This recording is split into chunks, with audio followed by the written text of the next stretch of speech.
Hello guys, कैसे हैं आप सभी। उम्मीद करता हूं कि आप सभी ठीक हैं। मैं एमडी अनवर आप सभी का स्वागत करता हूं अपने YouTube channel Anwar study centre में। आप सभी को होली की ढेर सारी शुभकामनाएं। ठीक है, जैसा कि आप लोगों को पता है, आप लोगों के लिए मैं लेकर आता हूं मैथ का प्रैक्टिस सेट। चलिए हम लोग अपना प्रैक्टिस सेट शुरू करते हैं। पहला क्वेश्चन है, एक हॉल की लंबाई, चौड़ाई और ऊंचाई क्रमशः 150 मीटर, 200 मीटर और 120 मीटर है। इस हॉल के तीनों आयामों को मापने वाले सबसे बड़े पैमाने की लंबाई क्या होगा। ठीक है, यानी कि सबसे बड़ा जब बोले, सबसे बड़ा या बड़ा से बड़ा बोले, तो हमको निकालना होता है HCF, यानी कि हाईएस्ट कॉमन फैक्टर। ठीक है, बड़ा से बड़ा जब प्रश्न में बोले तो आप निकालिएगा HCF। ठीक है, हमको संख्या दिया है 150, 200 और 120। HCF निकालने के लिए ऐसी दो संख्या चुनिए जिनका अंतर सबसे कम हो। तो इसका अंतर करेंगे तो 50 निकलेगा, और इसका 150 और 120 का अंतर करेंगे तो 30 निकलेगा। तो सबसे छोटा अंतर इस दोनों के बीच में है, जिसका अंतर हो गया 30। ठीक है, या तो हमारा HCF 30 होगा या इसका गुणनखंड होगा। ठीक है, यानी कि इससे छोटा होगा, या तो 30 होगा या फिर इससे छोटा होगा। तो देखिए 30 से सभी में भाग जा रहा है, इसमें तो जा रहा है, इसमें भी जा रहा है, लेकिन 200 में नहीं जा रहा। ठीक है, यानी 30 से इसका HCF नहीं होगा। तो इससे छोटा देखिए इसका गुणनखंड 15 गुना 2। 3 से नहीं जा रहा है तो 15 से भी नहीं जाएगा, तो क्योंकि इसमें भी 3 है। ठीक है, तो दूसरा देख लेते हैं 6 गुना 5। 6 से तो जाएगा नहीं क्योंकि इसमें भी 3 है। 3 से 200 नहीं कटेगा, तो 5 से कटेगा। ठीक है, 5 से इसमें भी 150 में भी भाग लग रहा है, 200 में भी भाग लग रहा है, 120 में भी भाग लग रहा है पूरी तरह। ठीक है, तो बोल रहा है वह सबसे बड़ा पैमाना क्या है जो कि सभी तीनों को नाप सके। तो क्या होगा 5। इसका HCF हो गया 5, और यही वो सबसे लंबा आयाम है जो कि तीनों को नाप सकता है। ठीक है, तीनों को नापने वाला ये है 5 मीटर, मीटर में है। यह हमारा हो गया आंसर। ठीक है, जो कि ऑप्शन नंबर डी में है। चलिए चलते हैं हम लोग अगले प्रश्न की तरफ। हमारा अगला क्वेश्चन है, यदि A + B + C = 7 और AB + BC + CA = 12 है, तो AQ + BQ + CQ - 3ABC का मान क्या होगा। ठीक है, हमको दिया है A + B + C = 7। ठीक है, इस तरह के प्रश्न को हल करने के लिए इन तीनों में से किसी एक का मान 0 रख दीजिए। ठीक है, हम यहाँ A = 0 रख देते हैं। ठीक है, जब A का मान 0 रखेंगे तो यहाँ B में गुना होकर ये भी 0 हो जाएगा। ठीक है, तो इसको हटा दीजिए। यहाँ भी A है, यहाँ भी 0 हो जाएगा, इसको हटा दीजिए। ठीक है, यहाँ भी ये है, यहाँ भी 0 हो जाएगा। यहाँ भी ये है, यानी ये जहाँ जहाँ है, यानी जिसका मान आप 0 रखे हैं वो जहाँ जहाँ है उसको 0 हो गया, उसको हटा दीजिए। ठीक है, यहाँ ए हम 0 रखे हैं, तो ये जहाँ जहाँ लिखा हुआ है उसको हटा दीजिए। अब बचा क्या, यहाँ भी 0 हो जाएगा। ठीक है, अब बचा B + C = 7। ठीक है, यहाँ क्या बचा BC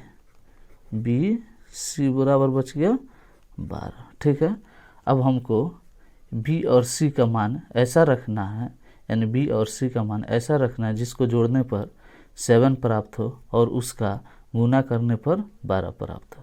तो क्या होगा B और C का मान 4 और 3।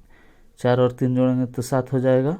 4 और 3 का गुना करने पर 12 हमको प्राप्त हो रहा है, जो कि सही है। ठीक है, यानी यहाँ 7 होना चाहिए, यहाँ 12 होना चाहिए, दोनों जगह मिल रहा है। यानी 4 और 7 का B और C का मान जो 3 और 4 रखे हैं वो सही रखे हैं। ठीक है, अब निकालना हमको क्या है, ये तो कट गया, ये भी कट गया, BQ + CQ, यह हमको निकालना है। B के जगह रख दीजिए 4 का क्यूब प्लस सी के जगह रख दीजिए 3 का क्यूब, ठीक है। 4 का क्यूब हो जाएगा 64 प्लस 3 का क्यूब हो जाएगा 27, जोड़ दीजिए 7 4 11, 6 2 8 1 9, यानी हो गया हमारा 91 आंसर, ठीक है, जो कि ऑप्शन नंबर बी में है, ठीक है। हमारा आंसर 91 निकल गया। चलते हैं हम लोग अगले प्रश्न की तरफ। हमारा अगला क्वेश्चन है, नदी के किनारे पर खड़ा एक व्यक्ति देखता है कि एक पेड़ द्वारा दूसरे किनारे पर बना कोण 60 डिग्री है। वह किनारे पर 18 मीटर चलता है और कोण 30 डिग्री हो जाता है, तो नदी की चौड़ाई क्या है, ठीक है। यानी कोई नदी है ये, ठीक है, ये नदी है, इसके किनारे पर पेड़ है, ठीक, ये पेड़ हो गया, ठीक है, ये नदी का चौड़ाई हो गया। दूसरे किनारे पर यानी इस किनारे पर 60 डिग्री का कोण बना रहा, ठीक है, ये 60 डिग्री का कोण बन रहा, ठीक है। यहाँ 60 डिग्री का कोण बन रहा है, ठीक है। यहाँ आगे चलिए, बोल रहा है कि कितना 18 मीटर, 18 मीटर जब चलता है, 18 मीटर चलता है तो कोण 30 डिग्री हो जाता है, ठीक है। ये कोण 30 डिग्री हो गया, ठीक है। देखिए जब भी यहाँ 30 डिग्री लिख देते हैं, ये 90 डिग्री। जब आप 90 डिग्री की तरफ बढ़ेंगे, यानी इधर से आप जब इधर बढ़ेंगे तो कोण बढ़ता है, ठीक है। यहाँ 30 था, यहाँ 60 हो गया, ठीक है। लेकिन जब 90 से आप इधर दूर जाएंगे तो कोण घटता जाएगा। यहाँ 60 है, यहाँ 30 है, और आगे जाइएगा तो 20 15 5 ऐसे होते जाएगा, ठीक है। यानी कि बड़ा वाला 90 के बगल में रहेगा और छोटा वाला उससे दूर रहेगा, ठीक है।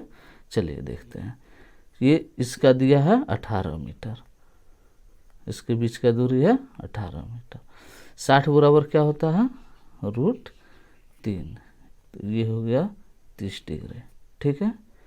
और 30 डिग्री के सामने क्या होता है 1, 30 डिग्री के सामने 1, 60 के सामने √3, यहाँ 30 डिग्री है, ठीक है।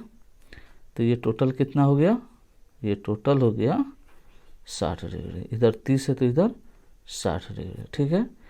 30 के सामने दिया है, 30 के सामने 1 होता है, लेकिन यहाँ दिया है √3, और 60 के सामने क्या होता है √3, यानी कि 1 बराबर है √3, और √3 बराबर तब क्या हो जाएगा, √3 गुना √3 बराबर हो जाएगा 3, ठीक है।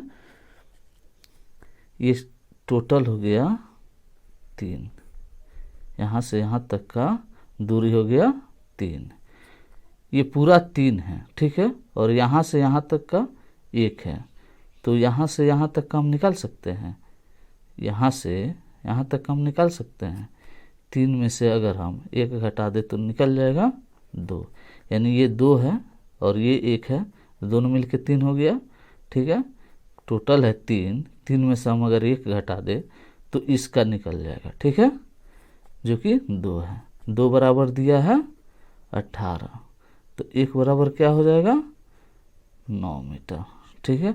हमको निकालना क्या है, तो नदी की चौड़ाई क्या है, नदी की चौड़ाई क्या है, इस यहाँ से लेकर यहाँ तक, यानी कि 1 अनुपात, 1 अनुपात का मान कितना निकला 9 मीटर। ये हमारा आंसर हो गया, ठीक है, जो कि ऑप्शन नंबर डी में है। चलिए चलते हम लोग अगले प्रश्न की तरफ। हमारा अगला क्वेश्चन है, 12 सेंटीमीटर त्रिज्या वाले वृत्तखंड का क्षेत्रफल क्या होगा जिसका केंद्रीय कोण 70 डिग्री है। यानी कि हमको निकालना है वृत्तखंड का क्षेत्रफल, ठीक है। वृत्तखंड का क्षेत्रफल क्या होता है, पाई r² थीटा बटे 360, ठीक है। पाई का मान 22/7 r², r कितना है 12 सेंटीमीटर, यानी 12 गुना 12, स्क्वायर है तो 12 गुना 12, ठीक है। थीटा का मान क्या है 70 डिग्री, बटे में कर दीजिए 360, 0 से 0 काट दीजिए, ये 7 से ये 7 काट दीजिए, ठीक है। 12 से 36 को काटेंगे 3 बार में, 3 से 12 को काटेंगे 4 बार में, 22 गुना 4 बराबर हो जाएगा 88 सेंटीमीटर स्क्वायर, यानी वृत्तखंड का क्षेत्रफल हो गया 88 सेंटीमीटर स्क्वायर आंसर, ठीक है, जो कि ऑप्शन नंबर ए में है, ठीक है। चलिए चलते हम लोग अगले प्रश्न की तरफ। अगला क्वेश्चन है हमारा, यदि एक वृत्त की दो जीवा ए बी और सी डी एक दूसरे को पी बिंदु पर प्रतिच्छेद करती है और ए पी बराबर 9 सेंटीमीटर, ए बी बराबर 13 सेंटीमीटर और सी पी बराबर 6 सेंटीमीटर है, तो पी डी का मान क्या होगा, ठीक है। यानी कि एक वृत्त है, यहाँ बना लेते हैं, ठीक है, उसके दो जीवा है, दो जीवा, तो एक जीवा को मान लेते हैं ये ए बी हो गया, ठीक है, दो जीवा ए बी और सी डी है, और एक को मान लेते हैं ऐसे, ये सी डी हो गया। ये दोनों पी बिंदु पर एक दूसरे को प्रतिच्छेद करते हैं, ठीक है।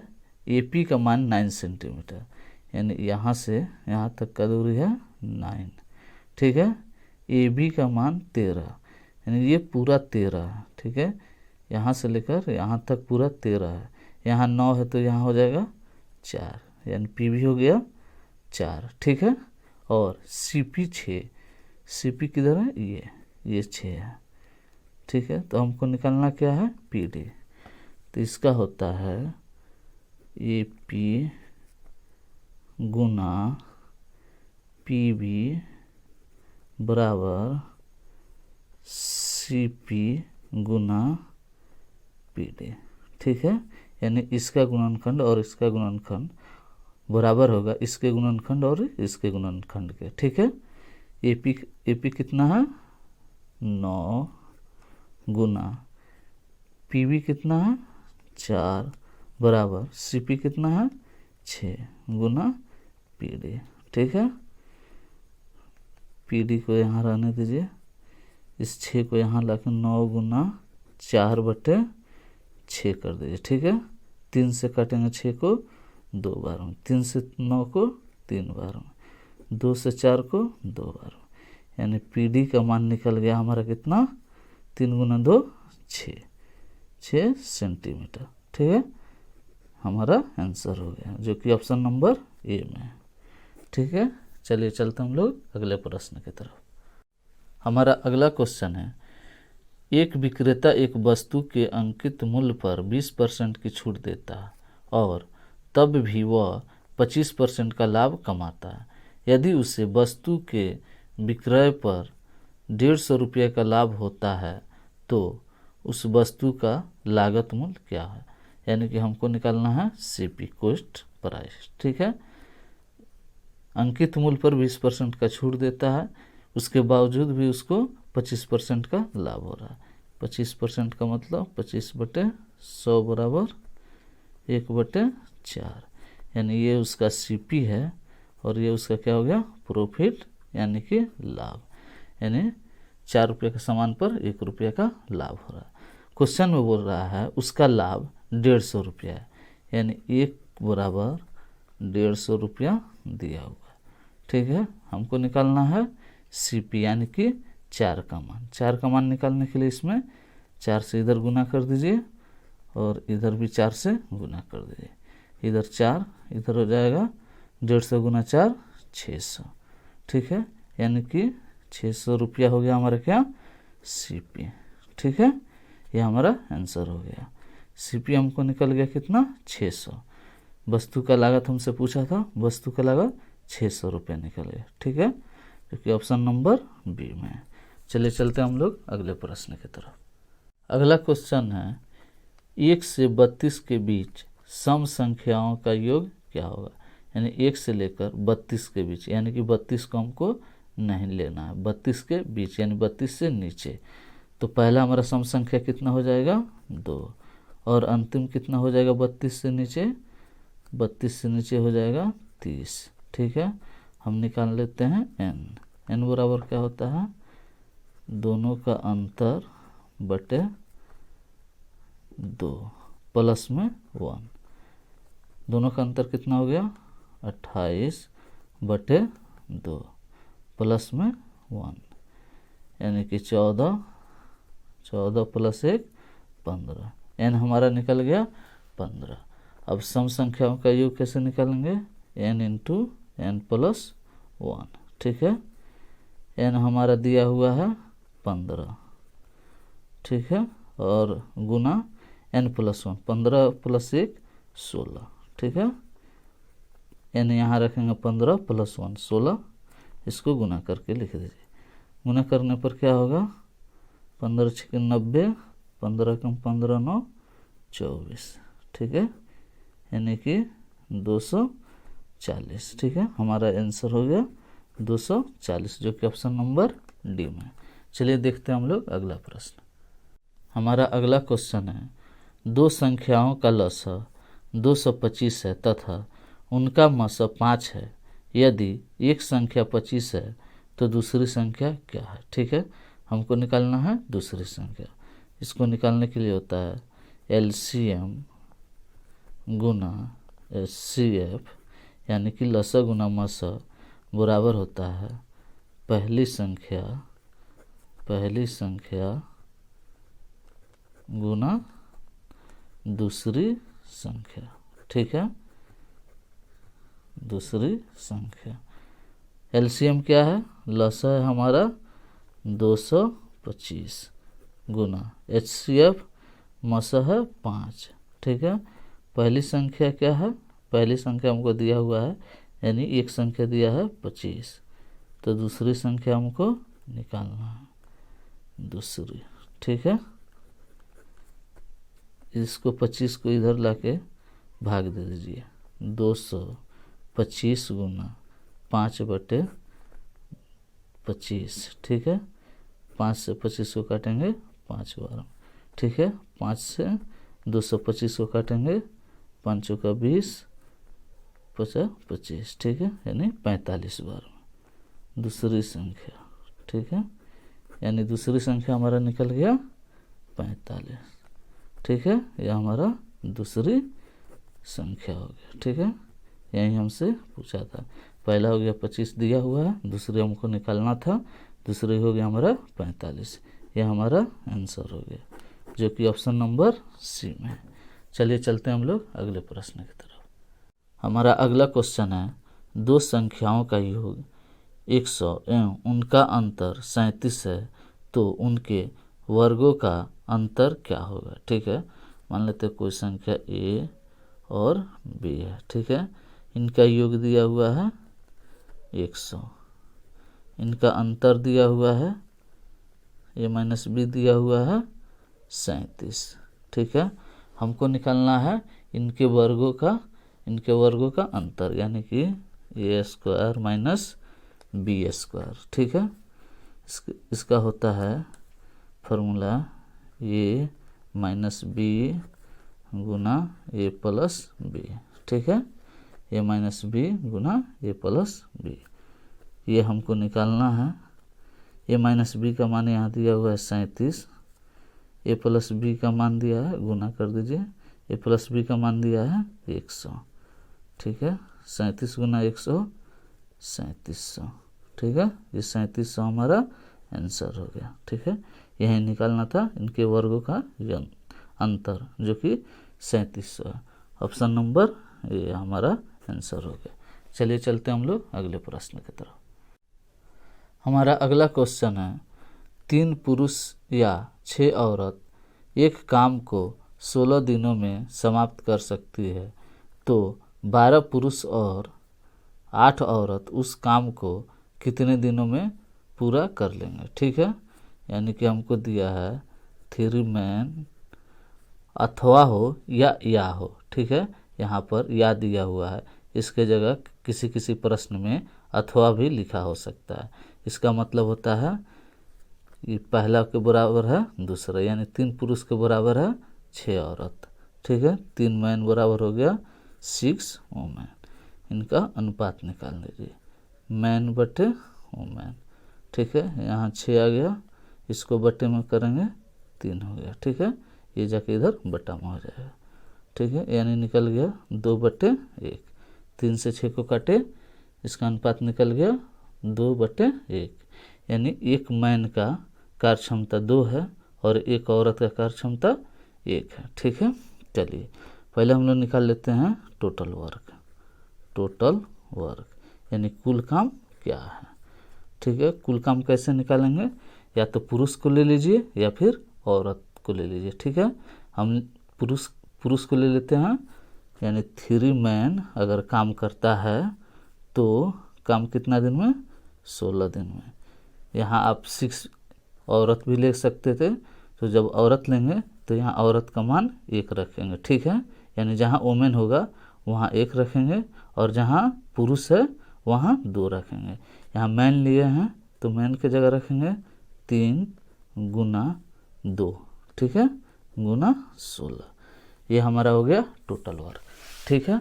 अब आगे बोल रहा है 12 पुरुष और 8 औरत, ठीक है, यानी 12 मैन प्लस 8 वुमेन, ठीक है।